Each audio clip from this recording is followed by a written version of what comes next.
Hi, recently I bought a GoPro Hero 4 Silver, and although I already had a camera backpack, I decided that I would like another one so I could carry all the sort of various bits and pieces for the GoPro, as well as the more standard stuff for the other cameras. So I had a route about online and I came up with this one. It's just a generic bag, it doesn't have a name, and I bought it on eBay. So I'll just run through it, show the various bits and pieces. There are some drawbacks to it and other very good pluses. So we'll start first of all with the outside pockets, and I'll show you exactly what storage is available on this bag. First of all, right at the top here, we have a small pocket which I use for little bits and pieces like that. In this case, those are the memory cards. Underneath that, and secured partially by those two clips there, we have another compartment where most of the stuff in here is sort of lens related. Filters, that one is actually a macro filter. Those are neutral density filters in there, lens cleaning kit, and just a couple of screwdrivers in there as well. So that's that pocket.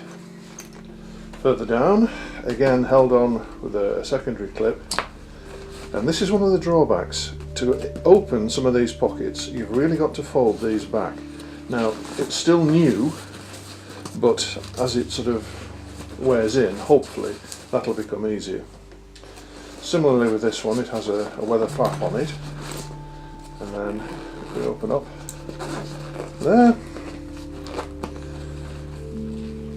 this is where I keep the batteries and chargers for the various bits and pieces of equipment I normally carry. Quite a good bit of storage there. At the moment there's no charger in there, but you could easily fit one or two chargers depending on how many pieces of kit you're carrying that might need a charge during your day's shooting. Right, so I'll zip all this lot back up and then we'll have a look in the top pocket, show you how I've got that lined up. Okay, starting with the top pocket, there are two clasps, one either side, just to give it a bit more added strength when it's zipped up, so there's not too much pressure on the zips, and then a double zip down either side. When we open it up, there's a nice zip pocket in the top, and then in the top part itself we have the GoPro on a little mount. This grab bag here has got 4 or 5 different types of housing in it.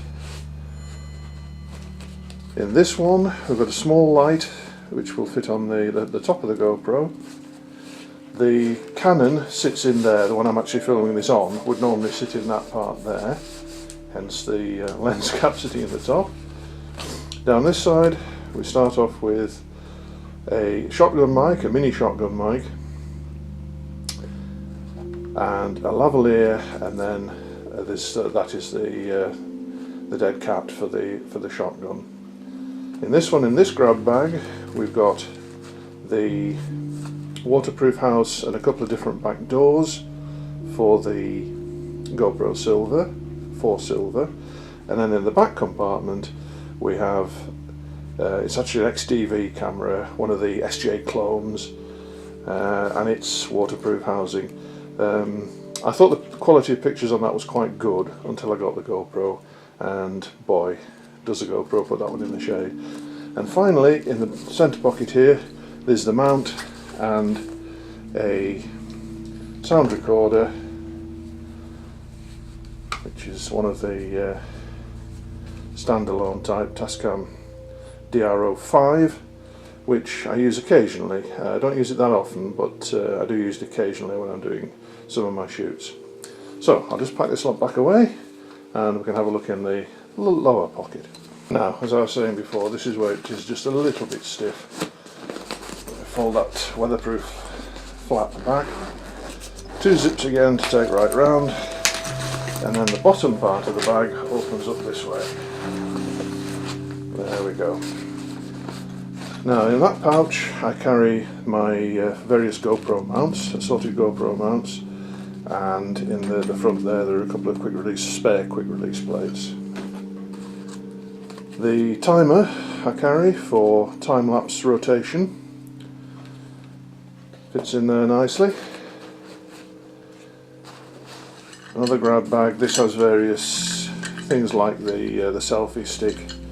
There's another selfie stick type pole in there, and one of the magic mounts which I keep in there.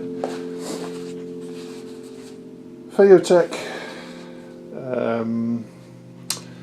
handheld stabilizer for the GoPro style of camera, which is very, very useful for doing sort of walking and talking shots. Another mount, and finally another hand grip, which I've modified myself to turn it into a battery hand grip. Started off as just a simple floating hand grip, but the bottom on this one unscrews, and I put a power bank. I had to sort of shave a few of the corners off to get it in, but popped a power bank in there, drilled a hole in the top for the cable to come through, and that plugs straight into the side of the GoPro. It's only a 1200 mAh power bank in there, but that at least will double the filming time of the GoPro. Of course, it's no longer waterproof once you've got the hole in the top, but all in all, not a bad little conversion. So that just about wraps it up. What do I think of the bag so far? Very good. It's coming quite well. The only drawbacks at the moment are the zips. I've got to be very careful with the zips until they get worn in, and these skirts, the weatherproofing skirts, get a bit looser. And because I'm a big chap, I had to put extensions onto the straps. They weren't quite long enough, so I've actually put my own little extension in there as well to make them long enough. But for 90% of people, they would be fine.